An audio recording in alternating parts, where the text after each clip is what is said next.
Dicen que la verdad no necesita maquillaje, pero el horror real rara vez permite mirarla a los ojos. Esta no es una leyenda urbana ni un truco de edición, es un relato de horror documentado, contradictorio y sobrenatural, donde el mal parece elegir a una persona como si fuera su casa. Si crees que todo tiene explicación, hoy vas a odiar esa certeza. Si ya sientes miedo, hoy vas a descubrir que el susto también tiene memoria. En esta historia, la ciencia entra con bata blanca y sale con las manos temblando. Las fotos que deberían traer luz solo añaden angustia. Los testigos que deberían calmarte traen más terror. Y entre luces que parpadean, un bulto sin rostro respira paciencia sombría como si contara tu propio pulso. La parte polémica. Aquí los incrédulos y los creyentes comparten el mismo silencio, el que se hace cuando algo sobrenatural te mira desde el marco de una puerta cerrada. No te prometo consuelo, te ofrezco honestidad.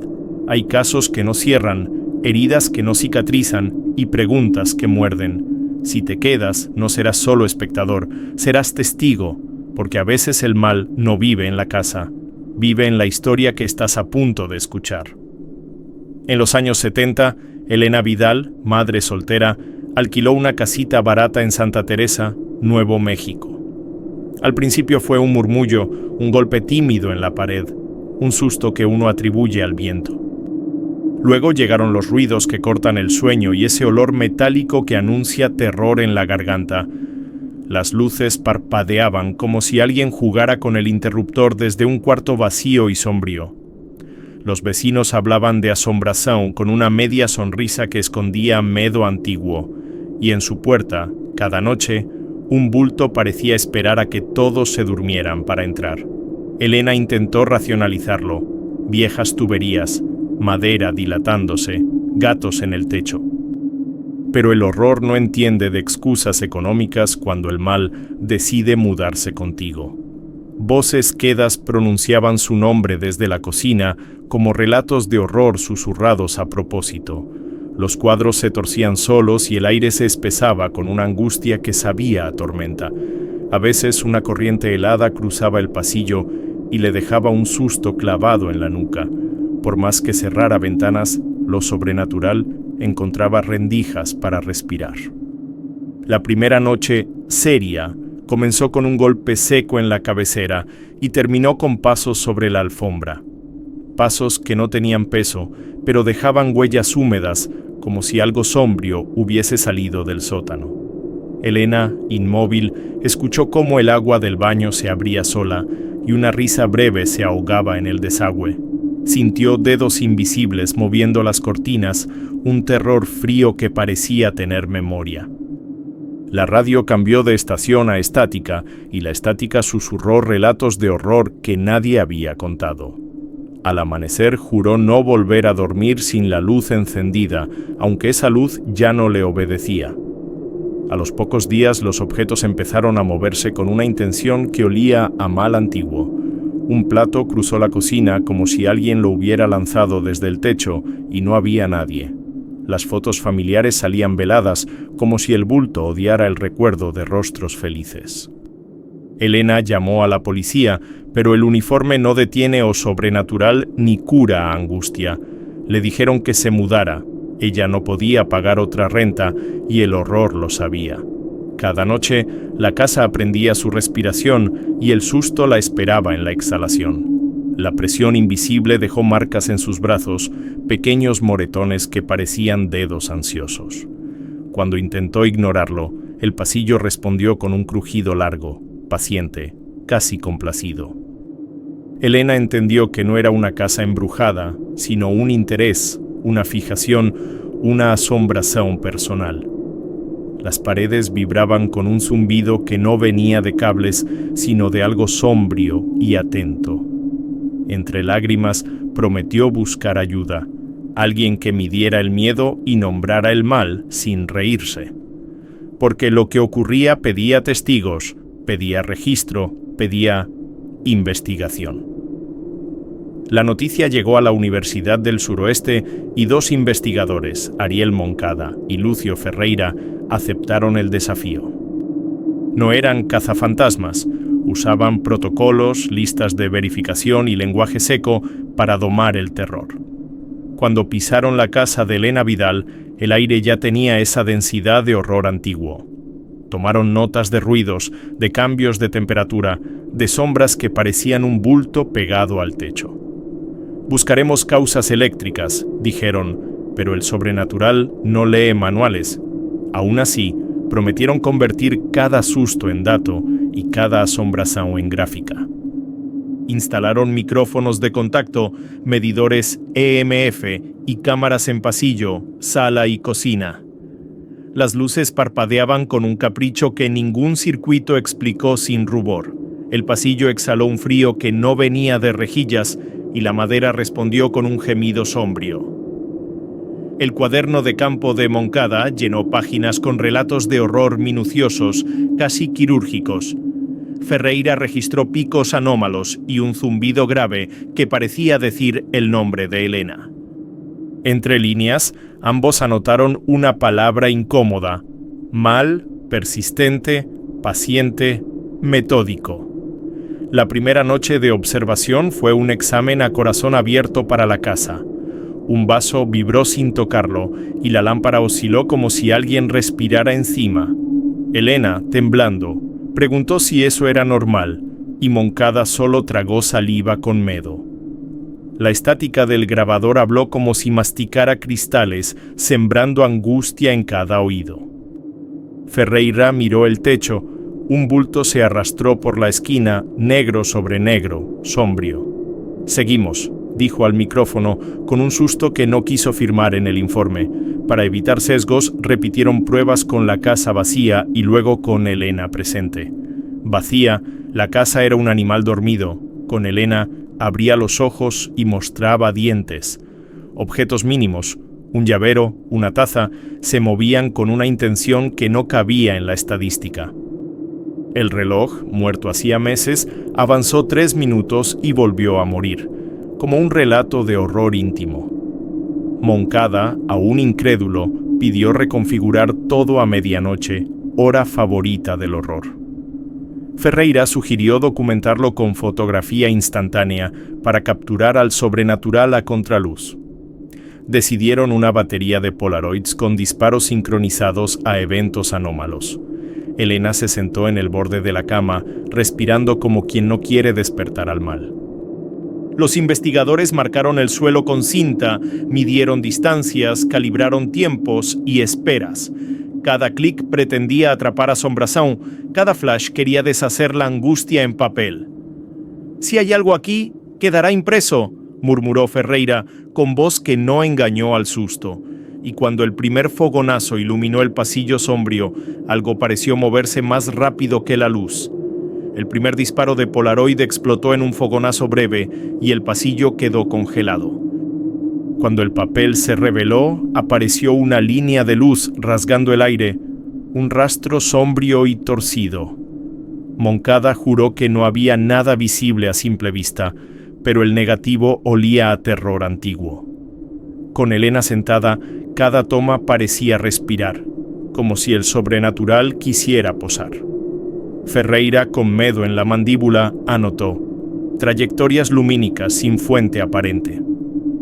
Un susto mudo recorrió la sala, como si el flash hubiera llamado a algo que ya estaba ahí. Repitieron el procedimiento con Elena fuera de la habitación y todo cambió. Las Polaroids salieron nítidas, paredes, muebles, la quietud obediente de una casa normal. Con ella dentro, regreso al horror. Estelas, manchas, una niebla tenue delineando un bulto. A veces la luz dibujaba una curva a la altura de su hombro como una mano hecha de estática. En otras, el blanco devoraba el cuadro, una asombración sin rostro que tragaba el encuadre. Los relatos de horror de la cámara parecían preferir su respiración, no la de la casa. Elena quiso verse en una foto para creer que seguía siendo ella, no un faro del mal. Pero la Polaroid la borró. Un borrón lácteo donde debía estar su rostro. Pura angustia. Efecto de sobreexposición, intentó Ferreira, sabiendo que el tiempo de cierre fue preciso. Moncada apretó los dientes. El medidor EMF cantaba como un insecto enjaulado. En el borde de una imagen, una silueta más alta que el marco asomó medio hombro. No era humana. Era el sobrenatural, recordando que la película también puede mirar.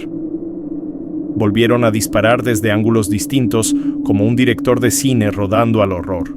Desde el suelo se vieron líneas que trepaban la cama, buscando el cuello de Elena. Desde la puerta brotaron chispas discretas, como dedos de luz tanteando el vacío sombrío. Un reflejo en el espejo tomó forma de espalda, ancha, tensa, un bulto respirando. La foto siguiente quedó negra, como si el cuarto hubiese parpadeado hacia otra habitación, y en esa oscuridad hasta el susto tuvo frío. Para descartar truco, fotografiaron objetos inmóviles con tiempos idénticos. La mesa, perfecta, las tazas, obedientes, el marco, estable, hasta que Elena entró. Entonces, el borde del cuadro sangró luz, un desgarro delicado y cruel a la vez. Ferreira quiso romper la foto, pero Moncada la guardó como prueba de relatos de horror. En el reverso anotó: epicentro, sujeto, no inmueble, mal asociado. La última toma mostró un contorno sin cabeza, perfilado en verde pálido, llamando a más testigos. Llegaron más de 30 especialistas, físicos curiosos, fotógrafos tercos, técnicos con paciencia de santo. Entraron con listas y salieron con miedo, porque el sobrenatural no firma permisos. Apenas cruzaron el umbral, una luz flotante se encendió sola y dio un susto limpio. El aire se volvió sombrío, pesado, con ese olor metálico que huele a terror viejo. Moncada pidió calma. Ferreira marcó posiciones. Elena respiró como quien evita el mal. Y la casa, feliz de tener público, empezó sus relatos de horror en vivo. Las bombillas vibraron sin romperse, como si rieran en voz baja y con mala educación. Una niebla verdosa se deslizó por el pasillo, pegándose a la pared como un bulto líquido. Los técnicos la midieron con láser y el láser volvió torcido, hambriento, como asombración. En la sala pequeñas esferas de luz orbitaban lento, probando límites de horror doméstico. Elena alzó la mano y una chispa le evitó la piel por milímetros, puro susto contenido. Ferreira anotó comportamiento inteligente. Moncada subrayó angustia creciente.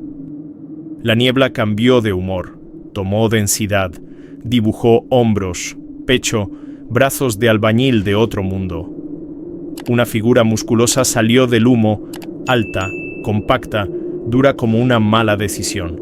No tenía rostro, solo un hueco sombrío que parecía tragar la luz y escupir horror. Un fotógrafo cayó desmayado con la cámara aún disparando, puro relato de horror mecánico. El equipo retrocedió a la vez, coreografía del miedo aprendida en un segundo. Elena murmuró el nombre de sus hijos y el mal pareció entender cada sílaba. Un foco se reventó sin ruido y el silencio se estiró como goma a punto de romperse. La figura dio un paso y no sonó, pero todos lo escucharon en el corazón, susto sincronizado. La niebla verdosa le lamió los brazos como mascota fiel de una asombración vieja. Moncada sostuvo la mirada hacia la nada, profesional hasta que el pulso le tembló.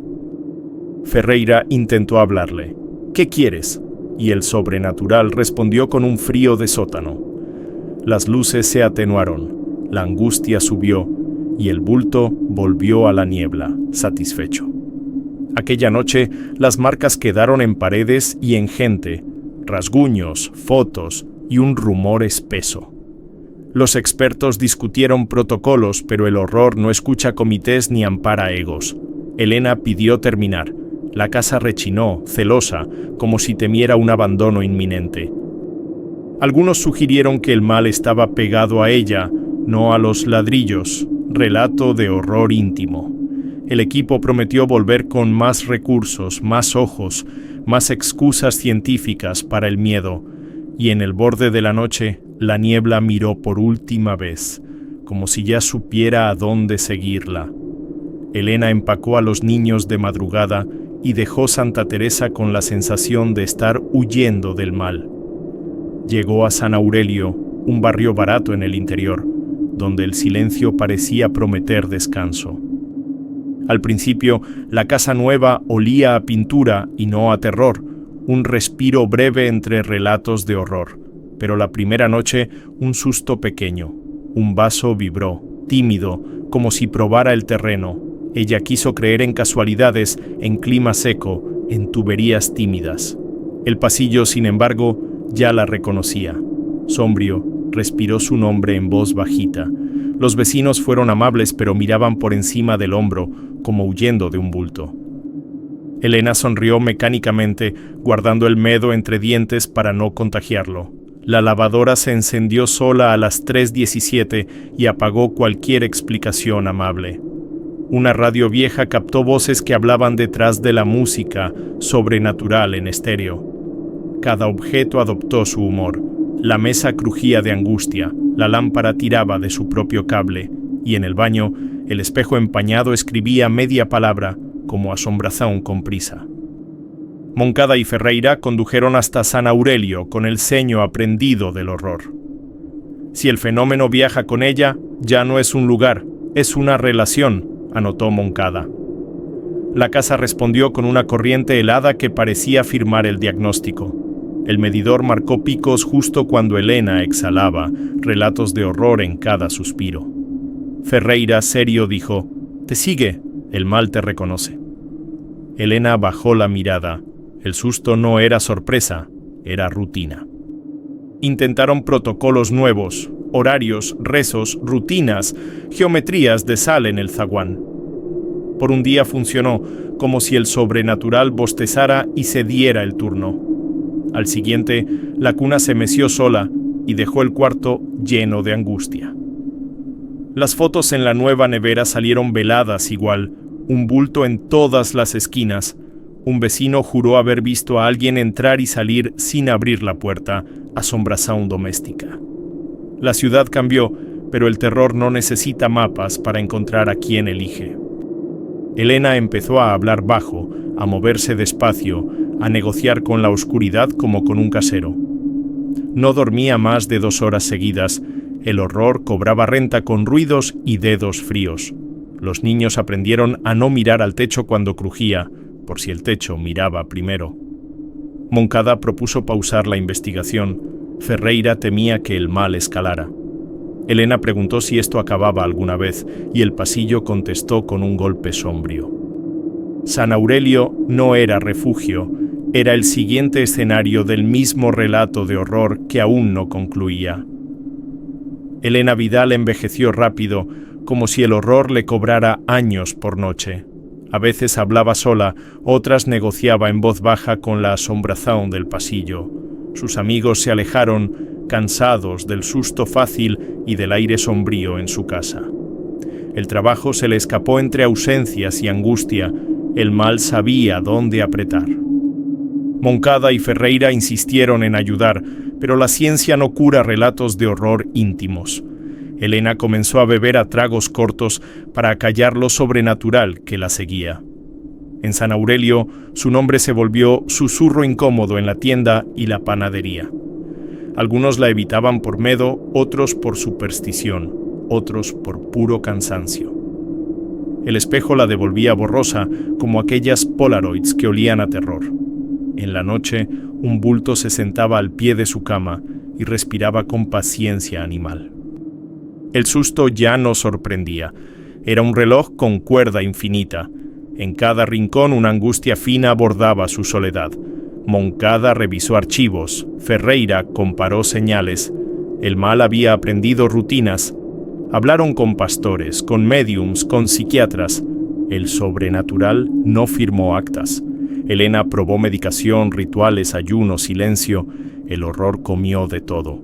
Las fotos nuevas también se velaban, relatos de horror en tonos lechosos. Se mudó de cuarto, de horario, de peinados. El bulto se peinó con ella. Y al final, hasta la luz de la cocina parpadeó con ternura sombría, como de despedida. Entre 1995 y 1999, Elena desapareció del mapa de quienes aún preguntaban por ella. Un rumor de hospital, otro de cuarto alquilado, otro de silencio definitivo. No hubo velorio lleno, hubo sillas vacías y ventanas cerradas por miedo. Moncada, con manos firmes, guardó las últimas notas. Ciencia herida por asombración. Ferreira cerró las cajas de negativos, pruebas de un sobrenatural que no quiso jubilarse. El caso no se acabó, solo aprendió a callar en otra frecuencia. Años después su historia inspiró libros, debates, una película que olía a terror frío. Creyentes y escépticos se partieron la lengua entre relatos de horror y fórmulas. Cada foto, cada zumbido, cada susto volvió a la mesa con preguntas nuevas. El legado de Elena fue un espejo. Lo miras y algo sombrío te mira a ti también. Moncada y Ferreira envejecieron con el expediente bajo el brazo como un talismán cansado. Y a veces, al contarlo, una corriente helada firma el pie de página, por si faltaban testigos. Si llegaste hasta aquí, sabes que el terror más hondo no necesita gritar. En esta historia, el horror se quedó cuando todos se fueron, y el sobrenatural dejó marcas que no caben en un informe. Ahora te pregunto, ¿alguna vez sentiste un susto que no pudiste explicar? ¿Un bulto en el pasillo? ¿Una asombración que respiró cerca de tu oído? ¿Una angustia que te siguió a otra casa? Cuéntalo abajo. Tus relatos de horror pueden ser el espejo que otros necesitan para entender su propio mal. ¿Eres de los que buscan razones o de los que escuchan el silencio sombrío entre las paredes? ¿Crees que el miedo es un error del cerebro o la forma en que algo se anuncia antes de entrar? Deja tu experiencia, tu teoría, tu prueba o tu duda. Aquí no juzgamos, aquí registramos. Y si alguna voz se enciende entre los comentarios, sabremos que no fuimos los únicos en mirar de reojo la puerta cerrada. Si esta historia te atravesó, suscríbete al canal y activa las notificaciones. Vienen más casos igual de terroríficos, más relatos de horror que pellizcan lo real, más respiraciones del sobrenatural entre luces que parpadean. Acompáñanos. El siguiente susto podría estar a un clic o detrás de ti.